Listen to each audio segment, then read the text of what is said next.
পায়েস তো আমরা অনেক রকমের খেয়েছি, বাট একবার এই পদ্ধতিতে বানিয়ে দেখুন, খেতে অসাধারণ লাগে। আর এই গরমের দিনে খাবারের পরে এরকম ঠান্ডা ঠান্ডা পায়েস খেতে তো ভীষণই ভালো লাগে। এখানে আমি নিয়ে নিয়েছি কিছুটা পরিমাণ সাবু, আর এটাকে খুব ভালো মতো পরিষ্কার করে ধুয়ে কিছুক্ষণের জন্য আবারও কিছুটা পরিমাণ জল দিয়ে ভিজিয়ে রাখবো। এক্ষেত্রে এখানে আমি সাবু যতটা নিয়েছি ততটা পরিমাণই কিন্তু জল দিয়ে এটাকে ভিজিয়ে রাখতে হবে, নাহলে কিন্তু বেশি পাতলা হয়ে যাবে। তারপরে এখানে আমি বসিয়ে দিয়েছি দুধ। এখানে আমি 1 লিটার দুধ নিয়ে নিয়েছি। তারপরে এখানে আমি সাবুটাকে খুব ভালো মতো চটকে চটকে মেখে এরকম হাতের মধ্যে ঘি মাখিয়ে সাবু মাখাটাকে গোল গোল করে বানিয়ে নেব। এই পায়েসটা কিন্তু আমরা একাদশী বা যে কোনো পুজোর উপোস করলে এরকম ধরনের পায়েস আমরা বানিয়ে খেতেই পারি, তাতে কোনো অসুবিধা হবে না।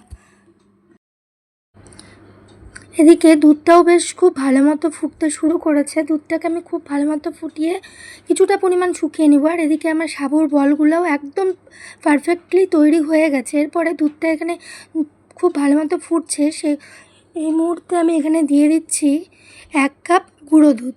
দিয়ে এটাকে আবারও খুব ভালো মতো মিশিয়ে ঘন করে নেব।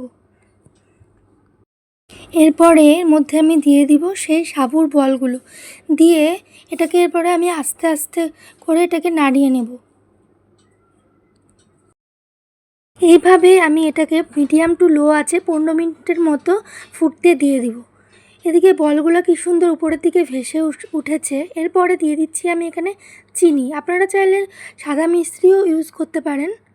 তো এদিকে দেখুন কি সুন্দরভাবে এগুলো ফুটছে, আর পায়েসটাও আমার একদম হয়ে গেছে। এরপরে আমি উপর থেকে দিয়ে দিলাম এলাচের গুঁড়ো, দিয়ে আবারও হালকা করে নেড়ে চেড়ে নিলেই তৈরি হয়ে গেল সাবুর পায়েস। তো কেমন লাগলো তোমাদের আজকের রেসিপি অবশ্যই কমেন্ট করে জানাবে। আর যদি ভালো লাগে চ্যানেলটাকে সাবস্ক্রাইব করে পাশে থাকবে। Thank you.